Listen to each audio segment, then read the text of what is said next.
Ukosefu wa sodo ni tatizo kubwa ulimwenguni kutokana na umaskini.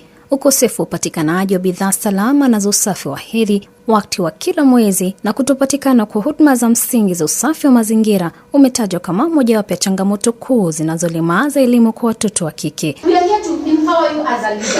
Mamilioni ya wanawake na wasichana wanarudishwa nyuma na hata kuhatarishwa kwa kukosa kumudu huduma za msingi za hedhi. Ukosefu upatikanaji wa bidhaa za usafi wa hedhi ulazimisha 65% ya wanawake wa Kenya kukosa shule na hata kazi, hivyo basi kusalia nyumbani kutokana na ukosefu wa sodo kupelekea baadhi yao kuingia katika ndoa za mapema pamoja na kuajiriwa ili kuwasaidia wazazi na majukumu ya kinyumbani, hali ambayo ni kinyume cha sheria. I was a girl who was abandoned. I didn't have even underwears. Life was so bad when thinking about it. Wavumbuzi wamejitahidi kuunda suluhisho kwa tatizo hili. Nyakati hizi kuna sodo zilizoundwa ili kutumika tena na kuoshwa. Kampuni ya Days for Girls nchini Kenya ambayo ilianza mwaka 2015 imejitolea kuboresha afya wanawake kupitia hatua zinazowajibika kwa mazingira na bidhaa nzuri ya afya hedhi ambayo imeundwa kudumu kwa angalau miaka 2.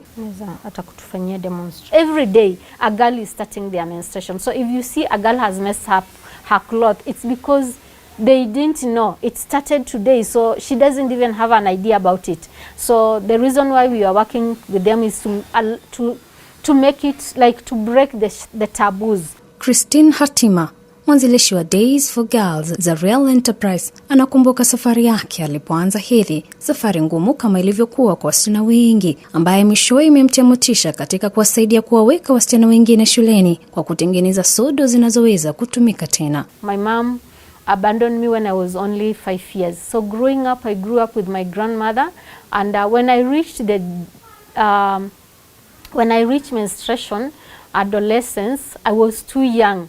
I didn't show any features of showing that I could have started my period. So when I started, I was in school, and my teacher just told me, because I was messed up, and my teacher just told me, like, can you go home and prepare yourself? She didn't tell me what I was going to prepare myself for. So I went home and I found my mom was there, my stepmom was there, and she looked at me and she was like, why are you at home at this time? And I said, like, every time I go to pee, I'm peeing blood. And she laughed, like, are you playing with boys? Like, for her, she thought I was raped. So that is what she thought. And then she never said anything. So I went to the house and she said, like, go up, do your things. Like, go to the river, plant vegetables, you know, those kind of work that we do back at home. So I did those and nobody said anything about it. Right now I look back and sometimes I feel bad. Like, I have aunties, I have people. Why didn't anybody tell me, like, Christine, you are menstruating, like, go take water, go wash yourself. Like, I was just walking on the road with my dress dirty and nobody said anything about it. So I know what it means not to have period, not to have something to manage your period. And when I didn't have it, sometimes I would go and hide in maize plantation. Mpango huu umenufaisha maelfu ya wasichana kote nchini kwa kuwaweka shuleni. So our pad is a washable pad, so it gives girls more days in school, more days to enjoy the journey of dignity. And even for the young mothers who are still under the age of menstruation, it gives them more days to do their things, more days to enjoy the journey of menstruation.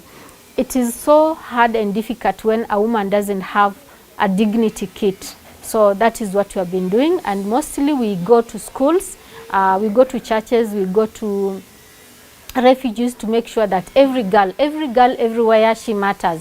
So it doesn't matter where she is, we go there because we know when we got her, we have really empowered her, and she will have more days just and have grades. Sodo hizo zimetengenezwa kwa pamba na ni za bei nafuu, na hivyo kuleta ajira kwa mamia ya wanawake katika maeneo duni nchini ambao hutengeneza sodo hizo zinazoweza kutumika tena. There are those who are doing the liners, and then there's those who are doing the overlock, the final product. So when we are done, we are going to package them according to the customer's test. So like this one is a smart starter kit.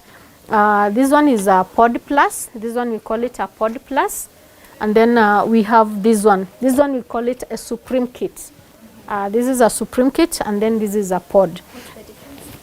The difference is the packaging and the prices. Nelson Widambila, mmoja wa wanaume wanaofanya kazi katika kampuni hiyo, anasema kuwa changamoto zinazowakabili wasichana katika jamii ilichangia yeye kwa mstari wa mbele ili kutatua tatizo ambalo baadhi ya wasichana hukumbana nalo. I was inspired, like you are in class and then you see a girl just going through menstruation and then others are there laughing at her, and then you feel it inside the heart.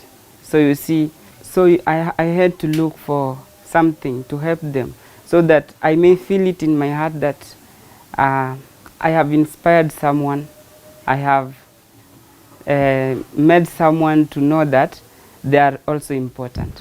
So it has been a good journey working with girls and teaching them and breaking the silence of menstruation to girls outside there to know that we are here for them and we cannot move forward when others are being held backwards. Our aim is to reach to girls, to schools. Okay, we say that every girl matters everywhere, so our aim is to reach to girls everywhere in the world, depending with the client who has bought from us, where or she wants us to take the pads to. Yes, we take to Western, to Kisumu, depending with our client in Nairobi. That's what we do. Seeing girls out there not being able to manage their periods, it's something that is very bad. So as a sewist here, we make washable pads with a lot of love, care, of course. And every time we make the pads, we distribute them to some of the girls who are in school. Others are single mothers who can't even afford the disposable pad. So it becomes more easier for them and manageable because they will not need to buy mboga at the same time you need money for pad. So it has been easier for some of them as for me here. Kampuni hiyo imefanya uhamasishaji wa shule kadhaa kwa wasichana wadogo kuhamasisha juu ya stadi za maisha na afya uzazi. Hapa katika shule ya Jupiter Eastlands Nairobi, Days for Girls ilifika kuelimisha wasichana kwa kuwapa begi lenye sodo zinazoweza kutumika tena na pia kuelimisha jinsi ya kutunza sodo hizo ili ziweze kudumu kwa angalau miaka mitatu.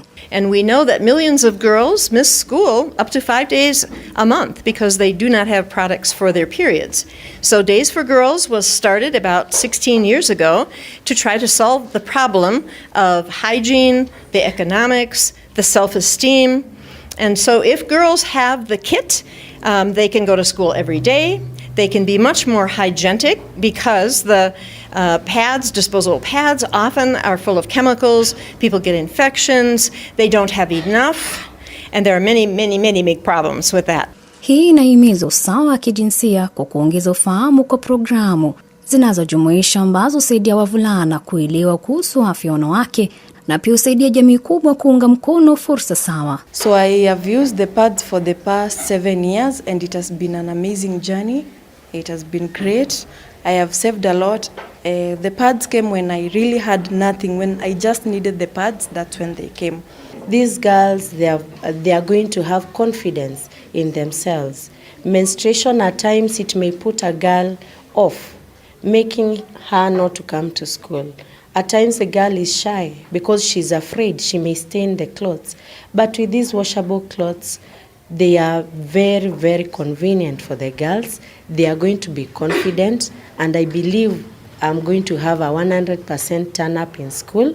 Wasichana wengi hulazimika kuacha shule kutokana na changamoto hiyo na hata wakati mwingine kuandikisha matokeo duni katika mitihani yao hususan wakiwa kwenye hedhi. Hali hiyo pia hupelekea baadhi ya wengine kuingia katika ndoa za mapema pamoja na kuajiriwa ili kuwasaidia wazazi na majukumu mengine ya kinyumbani. We have been trying to raise money to be able to support you. So we will continue to do that the best we can and with all of our heart because we really care about girls and education. 1, 2, 3 from God. 1, 2, 3 for me. And everybody. Dolly Mwirigi Mbuvi, Dira ya Hope TV.